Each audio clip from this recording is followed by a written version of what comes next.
సాధారణంగా మన దగ్గర కుక్క కాటు గురైతే ఏం చేస్తారు? మహా అయితే అక్కడ చికిత్స కోసం ఖర్చులకు డబ్బులు ఇస్తారు. లేదా అది కూడా ఇవ్వరు. కష్టపడి మనమే చికిత్స చేయించుకోవడం తప్ప పెద్దగా పరిహారం ఆశించడానికైతే లేదు. కానీ అమెరికాలో చట్టాలు, న్యాయ వ్యవస్థ ఎంత పటిష్టంగా ఉంటాయంటే ఒక ఘటన, ఇప్పుడు నేను చెప్పబోయే ఒక ఘటన వింటే మీకే అర్థమవుతుంది. సో సూర్యాపేట జిల్లాకు చెందిన ఒక వ్యక్తికి అమెరికాలో కుక్క కాటు గురైనందుకు గాను ఏకంగా 15 ఏళ్ల సుదీర్ఘ పోరాటం తర్వాత 15 లక్షల భారీ పరిహారం అయితే లభించింది. ఈ ఘటన ప్రస్తుతం తెలుగు రాష్ట్రాల్లో పెద్ద చర్చనీయాంశమే అయిపోయింది.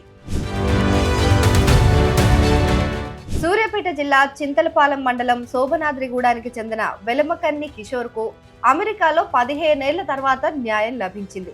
ఉద్యోగం కోసం అమెరికా వెళ్లిన ఆయన 2010లో రోడ్ ఐలాండ్ లో అద్దె ఇంటి కోసం కార్లా అనే ఆమె ఇంటికి వెళ్ళాడు. వారి పెంపుడు కుక్క కిషోర్ పైన అప్పుడు దాడి చేసింది, కరిచింది. దీంతో వైద్య ఖర్చులకు సుమారు $600 ఇస్తానని కార్లా అప్పట్లో హామీ ఇచ్చింది. ఆ తర్వాత ఆ మొత్తం ఇవ్వకుండా దుర్భాషలాడింది, అవన్నీ ఎగ్గొట్టేసింది. దీంతో కిషోర్ వాషింగ్టన్ DC కోర్టును ఆశ్రయించాడు. వాదనల తర్వాత ఆయనకు అనుకూలంగానే అదే ఏడాది కోర్టు తీర్పును వెలువరించింది. వైద్య ఖర్చులు, న్యాయ ఖర్చులు, పరిహారం, వడ్డీ కలిపి $10,359 బాధితుడికి ఇచ్చేయాలని ఆదేశించింది.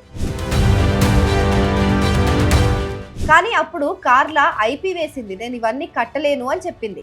కానీ ఈ కుక్క కాటు గురైన వెంటనే కిషోర్ తక్షణ వైద్య సహాయం తీసుకున్నప్పటికీ ఆ తర్వాత కుక్క యజమాని పైన ఈ చట్టమైన చర్యలు తీసుకోవాలని నిర్ణయించుకున్నాడు. అమెరికాలో పౌరుల భద్రతకు సంబంధించి పటిష్టమైన చట్టాలు ఉంటాయి కాబట్టి కుక్క యజమాని నిర్లక్ష్యాన్ని ప్రశ్నిస్తూ కోర్టులో కేసు దాఖలు చేశాడు. ఆ కేసు పైన అలాగే నిలబడ్డాడు. ఈ కేసు విచారణ దాదాపు సుదీర్ఘంగా 15 ఏళ్ల పాటు సాగింది. ఈ మొత్తం వ్యవధిలో కిషోర్ న్యాయవాదుల సహాయంతో తన వాదనలైతే బలంగా వినిపించగలిగాడు. కుక్క యజమాని నిర్లక్ష్యం వల్లే తాను గాయపడ్డానని, దానివల్ల శారీరకంగా, మానసికంగా ఇబ్బందులు పడ్డానని కోర్టుకు నిరూపించగలిగాడు.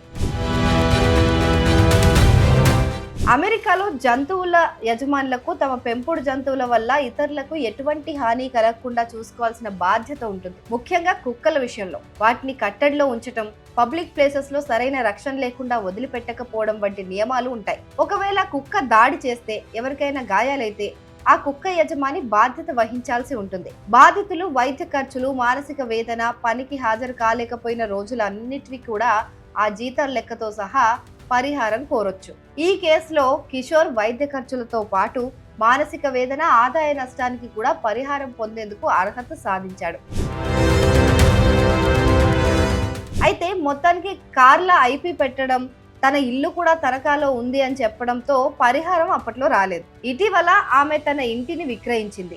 కోర్టు ఆదేశాల మేరకు కొనుగోలుదారు నుంచి ఆ పరిహారం మొత్తం వడ్డీతో కలిపి $29,092 వచ్చాయని వెల్లడించారు. దీంతో లాయర్ ఫీజులు, ఇతర ఖర్చులు పోను తన ఖాతాలో నుంచి $18,429 అంటే $15,73,000 అన్నమాట గత నెల 25న జమయ్యాయని కిషోర్ గురువారం వెల్లడించారు. ప్రస్తుతం తాను కెనడాలో నివాసం ఉంటున్నా అమెరికాలో తనకు న్యాయం జరిగిన తీరు, అక్కడి న్యాయ వ్యవస్థ పటిష్టతకు అద్దం పడుతుంది అన్నారు.